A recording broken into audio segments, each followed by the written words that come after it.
বঙ্গবন্ধু এভিনিউতে আওয়ামী লীগের সমাবেশ, তারপর একটি বিকট শব্দ, তারপর আরেকটি, একের পর এক আর্গেস গ্রেনেড বিস্ফোরিত হলো জনতার মাঝে। 21শে আগস্ট 2004 বিকেল 5টা বঙ্গবন্ধু এভিনিউতে আওয়ামী লীগের সমাবেশ। মঞ্চে বিরোধী দলীয় নেতা শেখ হাসিনা সবে বক্তব্য শেষ করেছেন। তারপর একটি বিকট শব্দ, তারপর আরেকটি, একের পর এক আর্গেস গ্রেনেড বিস্ফোরিত হলো জনতার মাঝে। ধোঁয়া, রক্ত, আর্তনাদ। 24 জন নিহত, তাদের মধ্যে আওয়ামী লীগের মহিলা সম্পাদক আইভি রহমান। আহত 3 শতাধিক। শেখ হাসিনা অলৌকিকভাবে বেঁচে গেলেন। দলীয় নেতারা তাকে মানব ঢাল দিয়ে ঘিরে রেখেছিলেন। কিন্তু সেই রাতেই সিআইডির হাতে এলো এমন কিছু তথ্য যা সরকারের উচ্চ পর্যায়ে তীব্র অস্থিরতা তৈরি করেছিল।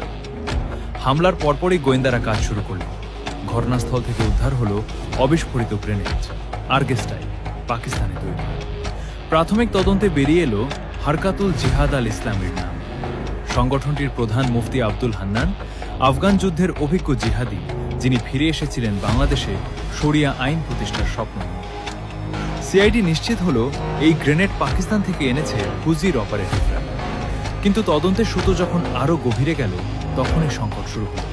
প্রশ্ন উঠল, গ্রেনেড আনার পর হুজির জঙ্গিরা কার কাছে গিয়েছিল, কার কাছ থেকে প্রশাসনিক সহায়তার আশ্বাস নিয়েছিল? তদন্তকারীদের সূত্র একটি নামের দিকে আঙুল তুলছিল, বিএনপির senior vice chairman Tarek Rahman এবং তৎকালীন স্বরাষ্ট্র প্রতিমন্ত্রী